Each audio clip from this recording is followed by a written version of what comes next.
થરાદના ડોડ ગામમાં નર્મદા નિગમને વારંવાર રજૂઆત કરતા 2015, 2017 અને 2025માં લેખિત રજૂઆત આપવા હોવા છતાં હજુ સુધી પાણીનો નિકાલ કરવામાં આવ્યો નથી, જેના માટે જે ગામના આગેવાનો અને ગ્રામજનો સાથે મળીને નર્મદા નિગમમાં આવેદનપત્ર આપવામાં આવ્યું હતું. કલેક્ટર કચેરીને આવેદનપત્ર આપવામાં આવ્યું હતું. લેખિત રજૂઆત કરી હતી. પાણીનો સદાય માટે નિકાલ થાય એ માટે ગુજરાત વિધાનસભાના અધ્યક્ષ શ્રી શંકરભાઈ ચૌધરી સાહેબની ઓફિસે બધા લોકો સાહેબશ્રીને ભલામણ કરી હતી.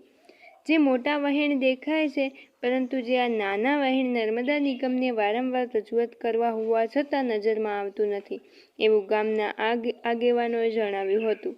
Bureau chief. સર, તમે કયા ગામના છો, શું પ્રશ્નને લઈને આવ્યા છો? જી સાહેબ, અમે ગામ ડોડગામ, તાલુકો થરાદ ના વતની છીએ.